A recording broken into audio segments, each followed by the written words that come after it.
Hello students, exercise 5.0 के question number 6 को आज हम सॉल्व करेंगे। क्वेश्चन पे जंप करने से पहले कुछ बेसिक्स देख लेते हैं।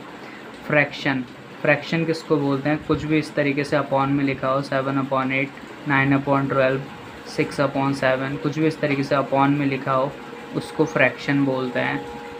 फ्रैक्शन के ऊपर वाला जो पार्ट होता है, अपॉन के ऊपर वाला जो पार्ट होता है उसको न्यूमरेटर बोलते हैं। अपॉन के नीचे जो होता है उसको डिनोमिनेटर बोलते हैं। होल नंबर किसको बोलते हैं? जो नंबर ज़ीरो से स्टार्ट हो। कहाँ से? ज़ीरो से। ज़ीरो से स्टार्ट हो और एंडलेस 1 2 3 4 5 6 इस तरीके से कभी ख़त्म ही ना हो, उनको होल नंबर बोलते हैं। प्राइम नंबर किसको बोलते हैं? ऐसे नंबर जो है तो खुद से डिवाइड हो और 1 से, इसके अलावा किसी और से डिवाइड ना हो, इसके अलावा किसी और से डिवाइड ना हो। ऐसे नंबर जो है तो खुद से डिवाइड हो या 1 से डिवाइड हो, उसको प्राइम नंबर बोलते हैं। किसी और से डिवाइड ना होने का मतलब मेरा ये है कि पूरा डिवाइड होना चाहिए। जैसे 3 या तो 3 से पूरी तरीके से डिवाइड होगा, रिमाइंडर 0 आना चाहिए। मेन कंसर्न क्या है? रिमाइंडर 0 आना चाहिए। 3 या तो 3 से 1 से कैंसिल करेंगे तो क्या आएगा? रिमाइंडर 0 आएगा। 3 से कैंसिल होगा तो 0 आएगा। इसके अलावा आप 2 से कैंसिल करेंगे तो रिमाइंडर 1 छोड़ जाएगा। ये सारे नंबर जितने भी हैं ये ऐसे नंबर्स हैं, ये खुद से या 1 से डिवाइड करने पर ही रिमाइंडर 0 आएगा। इसके अलावा रिमाइंडर कुछ और छोड़ जाएगा। तो प्राइम नंबर वो होते हैं जहाँ पर रिमाइंडर 0 आना चाहिए। ठीक है। इसके अलावा एक मिक्स्ड फ्रैक्शन भी होता है। मिक्स्ड फ्रैक्शन उसको बोलते हैं, ये होता है होल नंबर और ये होता है प्रॉपर फ्रैक्शन। प्रॉपर फ्रैक्शन उसको बोलते हैं जब न्यूमरेटर डिनोमिनेटर से छोटा हो। जब न्यूमरेटर डिनोमिनेटर से छोटा हो तो उसको प्रॉपर फ्रैक्शन बोलते हैं। एक होल नंबर और एक प्रॉपर फ्रैक्शन जब दो चीज़ें आपस में मिल रही हैं, मिक्सअप हो रही हैं, तो उसको मिक्स्ड फ्रैक्शन बोला जा रहा है। तो अब हम अपनी प्रॉब्लम पे आते हैं। जब भी इस तरीके का क्वेश्चन हो, बीच में प्लस या माइनस का सिंबल हो, जब भी बीच में प्लस या माइनस का साइन हो, क्या करेंगे?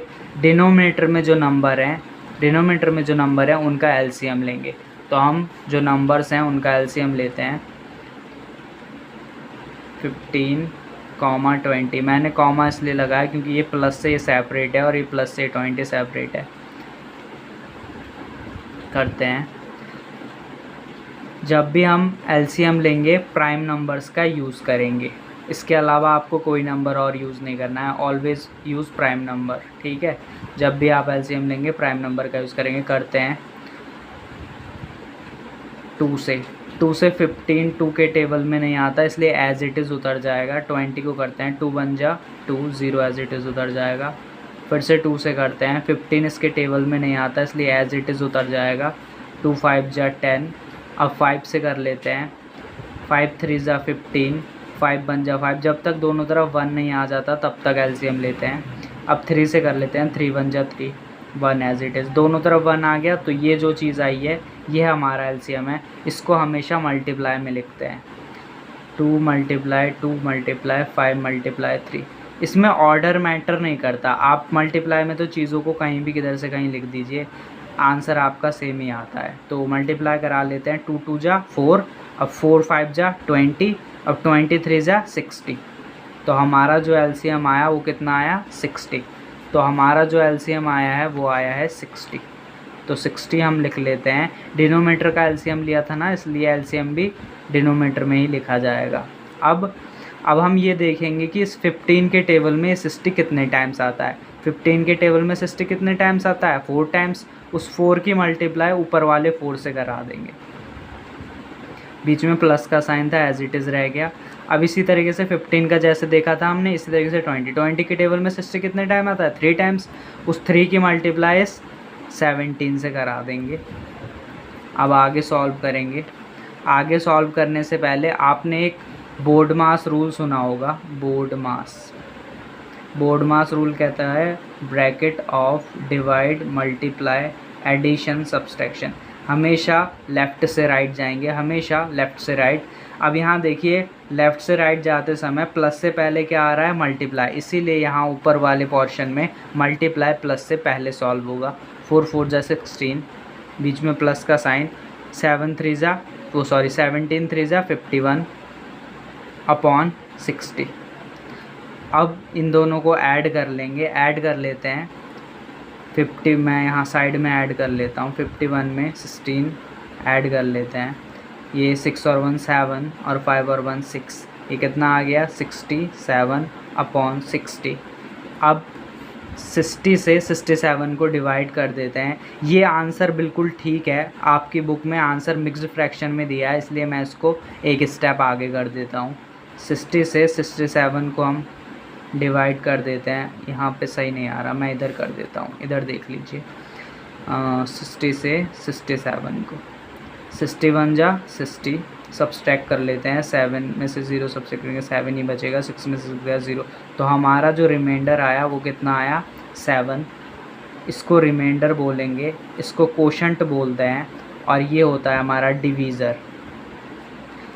अब इसको लिखने का, मिक्स्ड फ्रैक्शन को लिखने का एक तरीका होता है QR/D।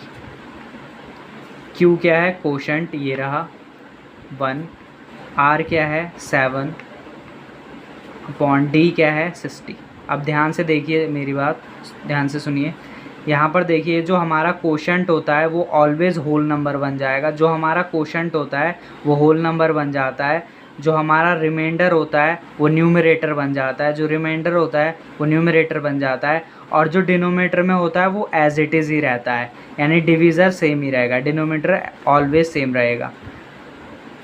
अगर आपको मिक्स्ड फ्रैक्शन सॉल्व करना नहीं आता तो मैं अपनी नेक्स्ट वीडियो में बता दूंगा, वरना मैं यहाँ पे भी फटाक से बता देता हूँ। मिक्स्ड फ्रैक्शन सॉल्व करने के लिए पता है क्या करते हैं, 60 की मल्टीप्लाई मैं 1 से करूँगा, क्या आ जाएगा 60, फिर उसमें मैं 7 ऐड कर दूंगा, तो कितना हो जाएगा 67/60, यानी हमारा बिल्कुल सही है। तो आप यहाँ छोड़ें या यहाँ छोड़ें, दोनों ही आंसर बिल्कुल सही हैं। तो मिलते हैं नेक्स्ट वीडियो में, बाय बाय। FSC जो लिख रखा है ये वो कैलकुलेटर है। ये कैलकुलेटर, ये पाई का सिंबल होता है। ये कैलकुलेटर आपको प्ले स्टोर पर मिल जाएगा। तो हम अपना क्वेश्चन इस पे डाल लेते हैं। क्वेश्चन क्या है 4/15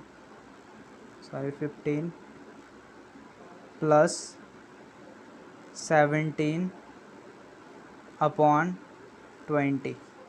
तो हम इक्वल टू करते हैं, ये तो डेसिमल में था हमारा आंसर, ये मिक्स्ड फ्रैक्शन में देखिए, यही आंसर मेरा भी आया था और यही है मिक्स्ड फ्रैक्शन में, ठीक है।